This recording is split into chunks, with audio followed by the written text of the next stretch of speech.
তো আমাদের প্রথম যেটা প্রয়োজন ছিল যে এই আমলাদেরকে সরিয়ে দেওয়া। আপনারা, আমি যেহেতু সরকারি চাকরি করেছি, সত্য কথা বলতে যে একজন সরকারি কর্মকর্তা যদি মনের মধ্যে খারাপ চিন্তা থাকে অনেক কিছু খারাপ করে দিতে পারে দেশে।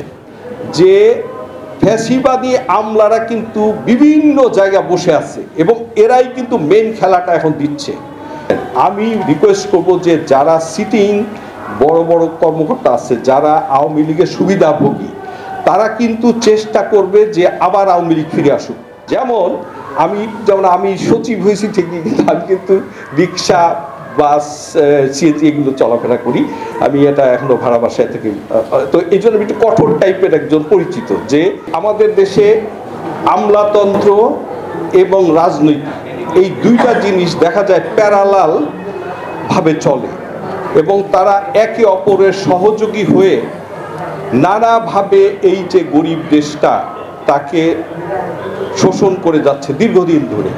কোনো কোনো সময় হয়তো কিছুটা ভালো হয়, কোনো কোনো সময় বেশি খারাপ হয়। যেমন গত 15-16 বছরে আমরা দেখেছি যে দেশটাকে শুধু দেশের মানুষ লুটে খাচ্ছে না, বিদেশিদেরকেও লুটে খাওয়ার মতো পরিবেশ তৈরি করে দেওয়া হয়েছিল। আপনারা বিভিন্ন রাজনৈতিক বিভিন্ন পত্রপত্রিকা এবং মানে কোর্টের যে আমাদের যে সমস্ত এগুলো হচ্ছে গুম কমিশন, তারপরে এই সব জায়গা থেকে আপনারা দেখতে পাচ্ছেন যে আমাদের দেশটা কি পর্যায়ে গিয়েছিল। এর প্রেক্ষিতে আমাদের যে ছোট ছোট বাচ্চারা, আমরা ট্রেডিশনাল যারা রাজনীতিবিদ, সত্য কথা যে তাদের প্রতি মানুষের ওই ধরনের মানে বিশ্বাস ছিল না।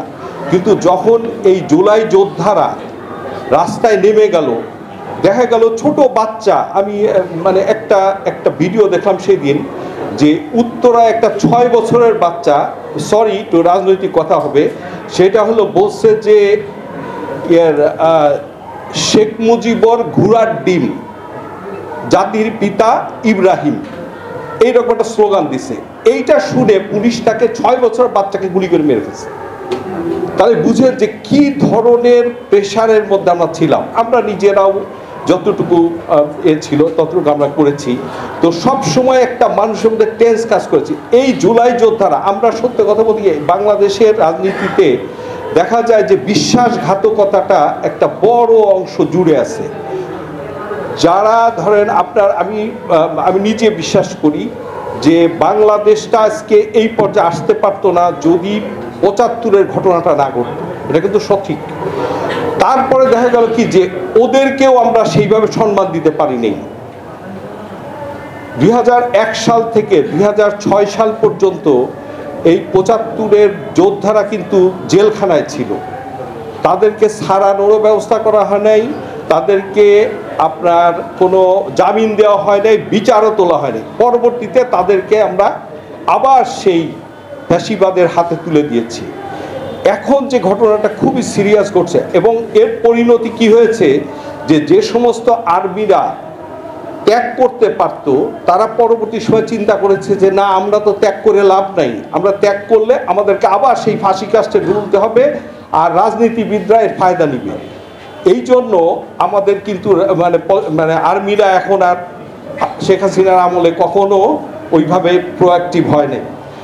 এবারের যে ঘটনা ঘটলো আমাদের চোখের সামনে, আমরা দেখলাম যে প্রায় 2000 শহীদ হলো এবং হাজার 30,000 মতো আপনার আহত হয়েছে। আপনি কল্পনা করতে পারবেন না যে আজকে একটা কথা আমাদের গতকাল আমাদের পরিকল্পনা উপদেষ্টা বলেছেন যে আমলাদের কারণে অনেক কাজ করা যাচ্ছে না। আপনারা মিডিয়াতে দেখবেন। সত্য কথা বলতে কি, এটা কিন্তু বিভিন্ন সময় এটা আসছে যে ফ্যাসিবাদী আমলারা কিন্তু বিভিন্ন জায়গায় বসে আছে এবং এরাই কিন্তু মেন খেলাটা এখন দিচ্ছে। তো আমাদের প্রথম যেটা প্রয়োজন ছিল যে এই আমলাদেরকে সরিয়ে দেওয়া। আমি যেহেতু সরকারি চাকরি করেছি, সত্য কথা বলতে যে একজন সরকারি কর্মকর্তা যদি মনের মধ্যে খারাপ চিন্তা থাকে অনেক কিছু খারাপ করে দিতে পারে দেশে। আমি রিকোয়েস্ট করব যে যারা সিটিং বড় বড় কর্মকর্তা আছে, যারা আওয়ামী লীগের সুবিধাভোগী, তারা কিন্তু চেষ্টা করবে যে আবার আওয়ামী লীগ ফিরে আসুক। বুঝছেন? আপনার ঘটনাটা কি জানেন যে আমার নিজের ব্যাচমেট আমার চেয়ে 12 জন নিচে ছিল, মানে গ্রেডেশন তালিকায় ও ছিল শেখ হাসিনার প্রিন্সিপাল সেক্রেটারি। আপনার মুখ্য সচিব নাম শুনেছেন, মুখ্য সচিব হলো সবচেয়ে বেশি ক্যাবিনেট সেক্রেটারি সবচেয়ে বেশি বড় পদ, কিন্তু মুখ্য সচিব যেহেতু সচিব মানে প্রধানমন্ত্রীর সাথে থাকে, প্রধানমন্ত্রীর মতো, সেই জন্য সে সবচেয়ে শক্তিশালী ছিল।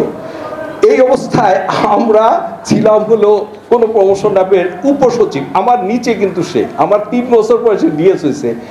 এরা চেয়েছে কি যে যারা আওয়ামী আমলা ওরা চাইছে কি যে প্রথমে সচিব হবে, সচিব হওয়ার পরে রিটায়ার করবে, রিটায়ার করে পিএসসির মেম্বার হবে, পিএসসির মেম্বার গিরি শেষ হলে পিএসসির চেয়ারম্যান হবে, ওয়ার্ল্ড ব্যাংকে যাবে, নানান ধরনের সুযোগ সুবিধা তাদের তৈরি ছিল।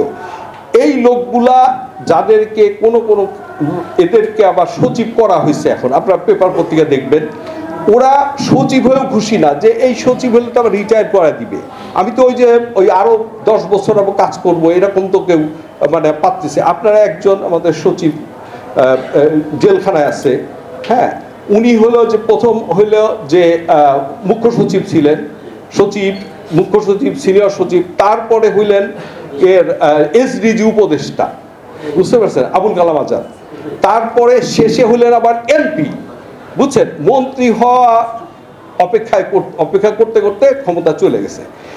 এই যে জিনিসটা আপনার অবশ্যই জুলাই সনদের আপনার যে কিছু কিছু পলিটিক্যাল পার্টি কিন্তু অনেক মানে কি বলবো চেষ্টা করতে করতে করতে করতে এই পর্যায়ে জুলাই সনদে স্বাক্ষর করেছে, কিন্তু আমরা যদি এই আইনি ভিত্তিটা যদি না হয় তাহলে যেভাবে অন্য অন্য বিপ্লবগুলো আমাদের হাতছাড়া হয়ে গেছে ঠিক একইভাবে কিন্তু এটাও ওই ধরনের একটা সমস্যার মধ্যে পড়বে।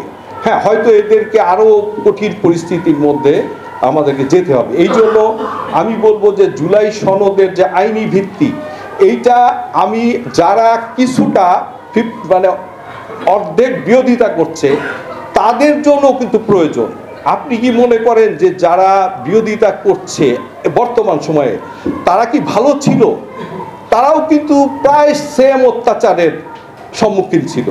হ্যাঁ, তারা হয়তো মানে ফাঁসি হয়েছে কম তাদের, কিন্তু তারা তো একই ধরনের গুম খুন তো অনেক হয়েছে তাদেরও, কিন্তু কেন যেন এই ধরনের একটা দুই ভাগ হয়ে গেছে, এটা আমাদের জন্য খুবই বেদনাদায়ক।